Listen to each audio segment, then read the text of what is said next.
Shalom, kembali lagi bersama kami di channel Jadi Terang, momen di mana kita saling berbagi terang dan memenuhi dunia dengan terang Kristus. Bagaimana kabarnya? Saya berdoa dan berharap kiranya Bapak Ibu semua berada dalam naungan, penyertaan, serta perlindungan Tuhan. Maka Anda merasa bahwa jiwa Anda dirancang untuk menaklukkan dunia.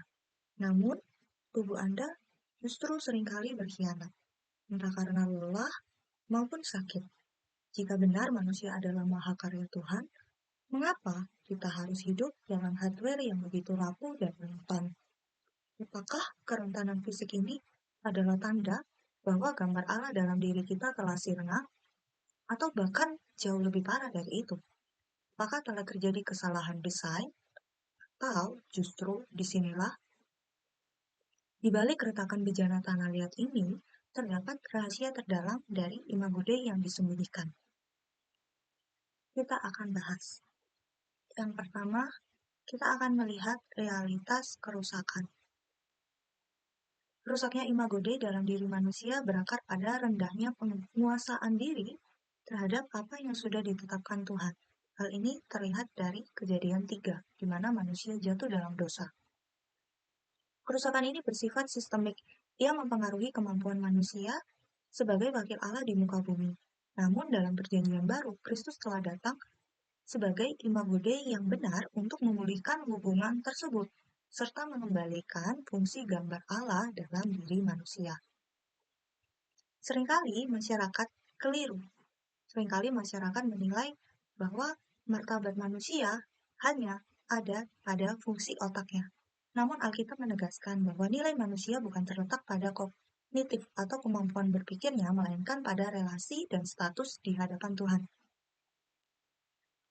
Sebelum kita menggali lebih dalam, kita harus bersikap objektif terlebih dahulu dalam melihat penyebab kerusakan hardware manusia.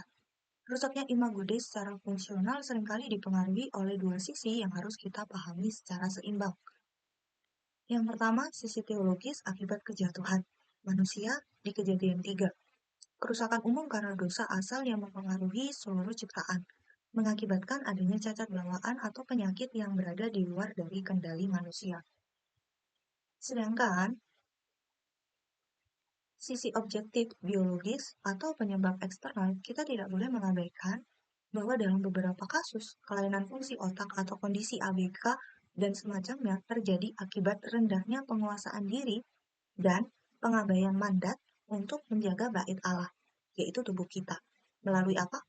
Melalui penggunaan obat-obatan terlarang, paparan asap rokok atau vape, konsumsi alkohol, atau pola hidup yang tidak sehat dari orang tua saat masa kehamilan. Ini adalah bentuk penyalahgunaan kehendak bebas yang merusak desain fisik keturunan.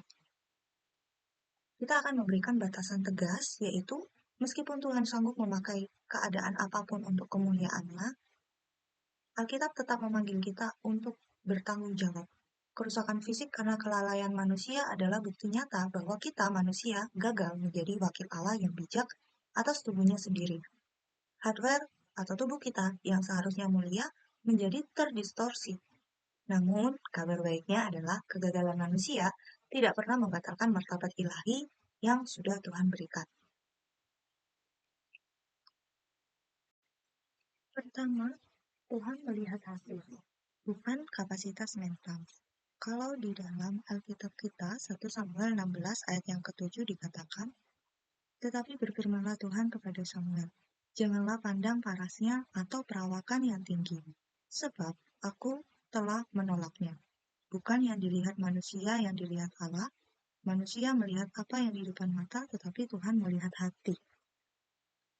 Dari ayat ini, dapat dikatakan bahwa gambar Allah tidak hanya terletak pada kecakapan seseorang aja, tidak hanya dilihat dari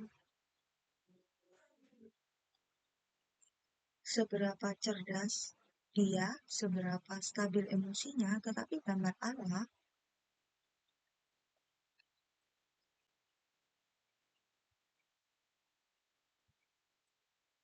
jika ia hanya ditentukan atau jika gambar Allah hanya diberikan kepada mereka yang pintar, mereka yang stabil secara emosi, maka secara tidak langsung martabat manusia akan menjadi sebuah tingkatan kasta. Pada dasarnya, Tuhan berkomunikasi dengan roh manusia melalui cara yang rahasia, melampaui logika atau mentalitas sehat kita. Imago Dei yang sudah Tuhan berikan, atau gambar dan rupa Allah yang sudah Tuhan berikan kepada setiap manusia, itu ada pada roh setiap mereka, sekalipun manusianya mungkin punya cacat secara fisik atau mungkin IQ-nya bermasalah, tetapi dia tetap punya gambar dan rupa Allah. Yang kedua, kita akan membahas tentang kesempurnaan di dalam kelemahan.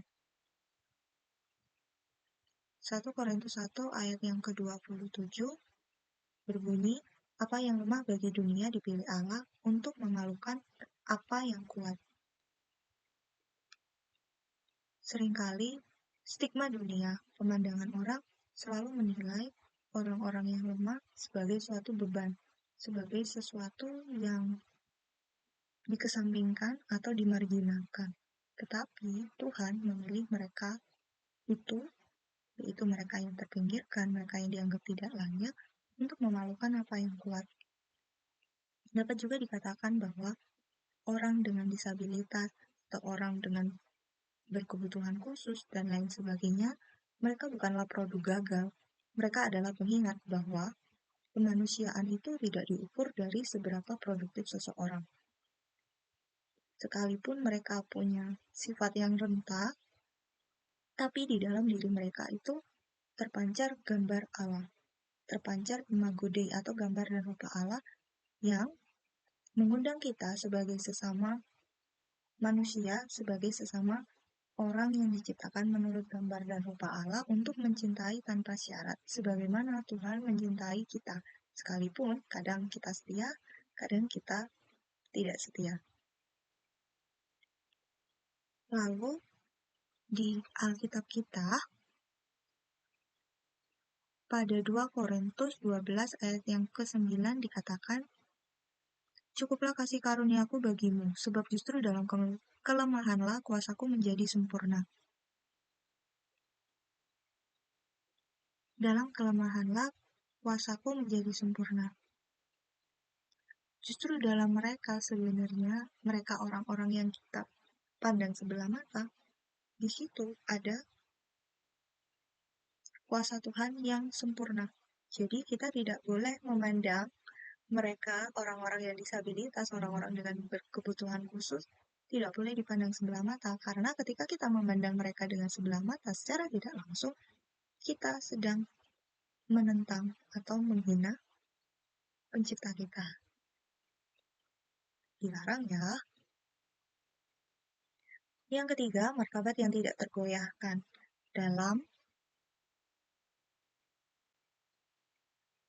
Kalau kita berbicara tentang martabat yang tidak tergoyahkan, ini juga terkait dengan gambar dan rupa Allah atau imago Dei di dalam setiap kita, bukan sesuatu yang harus diusahakan melalui kesehatan fisik dan mental. Iya, memang benar kita harus menjaga tubuh kita sebagai bait Allah, tetapi pada dasarnya statusnya itu adalah pemberian, dan itu diberikan secara gratis oleh Tuhan, bukan dari tindakan kita. Gangguan mental tidak bisa menghapus tangan Tuhan. Karena yang menciptakan ialah Sang Pencipta. Sekali lagi dalam hal ini, di awal saya sudah tegaskan bahwa kita harus memberi batas tegas antara imago Dei yang rusak akibat kejatuhan manusia atau karena penyebab eksternal, karena kelalaian kita dalam menjaga tubuh. Tapi dalam hal ini, kita akan baca di Mazmur 139 ayat 13-14. Sebab engkaulah yang membentuk buah pinggangku, menenun aku dalam kandungan ibuku. Aku bersyukur kepadamu oleh karena kejadianku dahsyat dan ajaib, ajaib apa yang kau buat dan jiwaku benar-benar menyadarinya. Kata tenunan di sini menggunakan bahasa Ibrani, yaitu apar min ha adama, tangan Tuhan. Martabat mereka permanen karena sumbernya ialah Sang Pencipta. Sekalipun mungkin mereka punya keterbelakangan, sekalipun mereka punya IQ yang lebih rendah dibandingkan kita, tetapi martabat mereka tetap permanen karena sumbernya itu adalah dari Sang Pencipta. Setiap individu, termasuk mereka yang punya keterbelakangan mental, termasuk mereka ABK dan semacamnya, lahir dengan struktur otak yang berbeda, dan ini merupakan hasil tenunan tangan Tuhan. Gangguan mental tidak bisa menghapus tenunan ilahi ini, karena sumber martabatnya ialah Sang Pencipta, bukan kondisi biologis. Kalau dapat dikatakan, kalau kita kan diciptakan menurut gambar dan rupa Allah, kita diambil dari tanah liat, sekalipun tanah liatnya atau sekalipun kendingnya itu retak, tapi di dalamnya, tapi yang mengisi itu, tapi isinya itulah Tuhan, itulah imago Dei itu. Jadi jangan pernah memandang rendah, jangan pernah mengesampingkan mereka, orang-orang itu, karena sekalipun kendingnya itu pecah, sekalipun mereka itu punya keterbelakangan, tetapi sumber martabatnya ialah Tuhan. Dan di ayat sebelumnya kita sudah baca bahwa di dalam orang-orang yang seperti inilah kuasa Tuhan menjadi sempurna. Yang keempat, kita akan masuk pada tubuh Kristus sebagai suatu kehormatan bagi yang lemah. 1 Korintus 12 ayat 22-23 berkata, bagian-bagian tubuh yang nampaknya paling lemah, yang paling dibutuhkan. Kita sudah tahu bahwa dalam konsep kita beribadah, dalam kita mengenal Tuhan, kita merupakan satu tubuh. Dan sebagai satu tubuh, Tuhanlah sebagai kepalanya.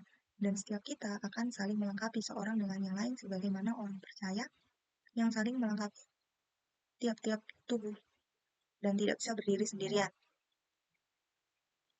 Bisa juga dikatakan sifatnya komunal.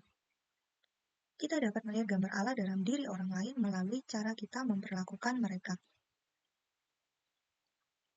Maka dari itu, pentingnya kita dalam komunitas orang percaya tidak memandang mereka sebagai beban, tetapi ini menjadi pemicu untuk kita lebih mengasihi mereka, menjadi pemicu untuk kita lebih menampilkan kasih dan menunjukkan buah roh, entah itu kesabaran dan kemurahan menjadi semakin nyata hari lepas hari. Kita harus merangkul mereka.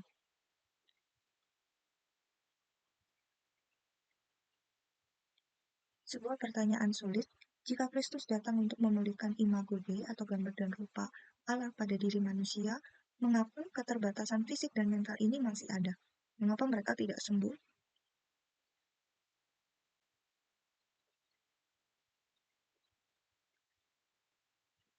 Jika Kristus datang untuk memulihkan fungsi imago Dei, apakah artinya mereka yang secara kognitif terbatas, ABK dan ODGJ, tidak mengalami pemulihan sempurna?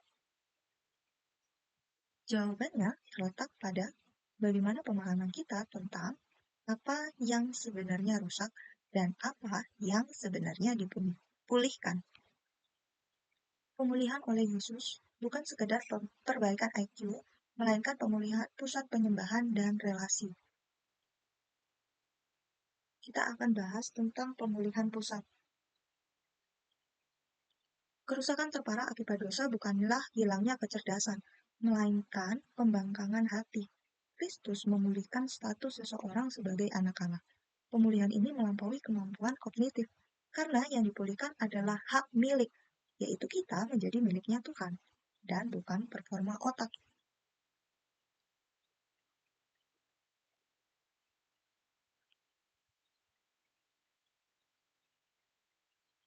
Memulihkan kemanusiaan bukan hanya rasionalitas, karena Yesus sebagai manusia tidak hanya mengajar tentang kognitif aja, tetapi bagaimana dia ada di bumi, dia dapat menyentuh, menangis, serta menderita, yang menunjukkan adanya relasi dan emosional yang erat dengan orang-orang di sekitarnya. Dapat dikatakan bahwa bagi mereka orang-orang berkebutuhan khusus, pemulihan fungsi imago Dei berarti dikembalikannya Kemampuan untuk dikasihi dan mengasihi. Ini merupakan fungsi yang paling murni, melebihi daripada performa otak. Yang kedua, kita akan bahas kepada prinsip anugerah versus usaha kognitif. Kalau dunia modern hanya memuja rasionalitas, dunia modern hanya terpacu pada apa yang mereka pandang baik. Tetapi Yesus tidak hanya sekedar mengajar. Di dalam Matius 11 ayat yang ke-22, engkau sembunyikan bagi orang-orang bijak, tetapi engkau nyatakan kepada orang-orang kecil.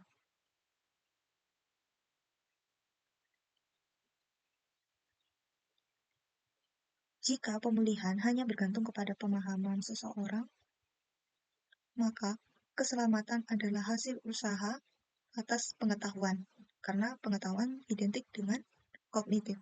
Dan ketika hal itu diagungkan, ketika hal itu ditinggikan, maka kita akan masuk ke dalam paham gnostisisme, di mana keselamatan hanya akan diperoleh melalui ilmu pengetahuan, dan itu bukanlah anugerah.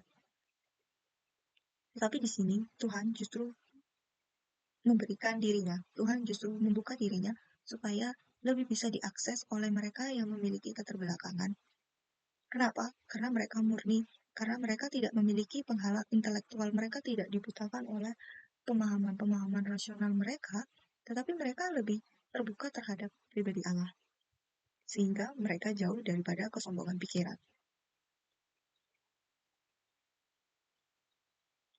Yang keempat, kita akan masuk kepada pemulihan yang sudah dan belum. Kita harus mengakui bahwa di dalam dunia yang jatuh ini, pemulihan belum selesai secara fisik. Gangguan mental adalah bagian dari penderitaan ciptaan yang menunggu untuk penebusan tubuh. Namun, benih pemulihan itu sudah ada di dalam roh mereka yang sekarang ini. Dapat juga dikatakan bahwa sekarang, walaupun mereka ini ada di dalam dunia yang jatuh, mereka belum pulih, tetapi di dalam diri mereka yang belum pulih ini sudah ada roh atau benih pemulihan yang jika mereka melewati penantian, nanti akan ada pemulihan total, yaitu pada kebangkitan. Martabat mereka sudah pulih sepenuhnya di mata Tuhan, sekalipun tubuh mereka yang saat ini masih menunggu pembaruan total di hari akhir. Dapat kita simpulkan bahwa jangan pernah melihat mereka orang-orang yang terpinggirkan, yaitu mereka yang punya gangguan mental, keterbatasan fisik, ABK, dan semacamnya, sebagai pudarnya dari gambar dan rupa Allah. Karena mereka pun orang-orang yang demikian memiliki gambar dan rupa Allah, dan kita percaya bahwa Tuhan adalah kasih. Maka mereka sebagai yang paling rentan justru adalah yang paling dekat dengan jantung hatinya Tuhan. Pada hari itu kita tidak boleh menyepelekan mereka dan tidak boleh memandang rendah mereka. Orang dengan gangguan mental atau ABK dan semacamnya mungkin tidak bisa menjelaskan segala sesuatu dengan baik. Tetapi roh mereka itu tetap bisa merasakan pelukan Bapa. Tetapi hati mereka itu juga bisa merasakan kalau kita mengasihi mereka. Dan kita harus tahu serta pahami bersama bahwa pemulihan imago Dei oleh Kristus bukanlah servis mesin agar otak kita jadi pintar, tetapi pemulihan rumah agar Allah bisa tinggal di dalam hati kita lagi. Di mata Tuhan, tidak ada hardware yang rusak. Yang ada hanyalah mahakarya yang sedang menunggu pemulihan akhir. Seseorang yang terbatas fisiknya sudah berfungsi secara sempurna sebagai gambar Allah saat ia berada di dalam pelukan kasihnya.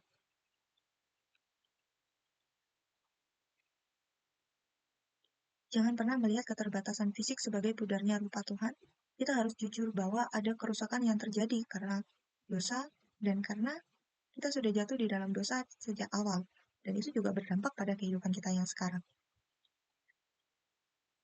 Terkadang, keterbatasan fisik juga diakibatkan adanya kelalaian manusia dalam menjaga kesehatannya.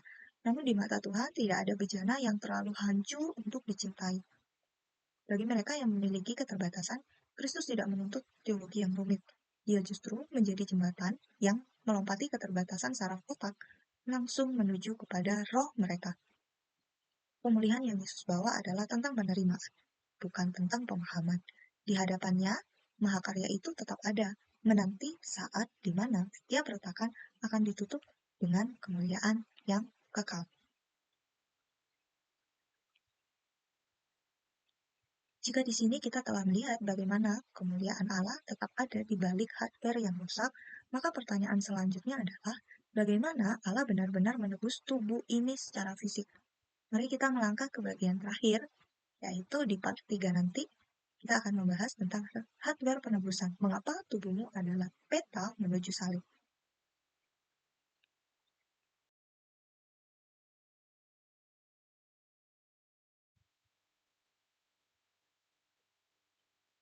Sekian renungan yang bisa saya sampaikan.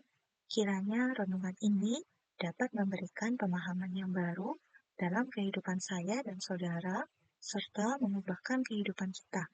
Segala keagungan, kepujian, hormat hanya bagi Tuhan, dan biarlah waktu-waktu ke depan dalam kehidupan saya dan saudara, serta Bapak Ibu yang mendengarkan, semuanya dapat terjadi dan terlaksana atas kehendak Tuhan dan mendatangkan kebaikan bagi kita menurut Dia. Tuhan Yesus memberkati.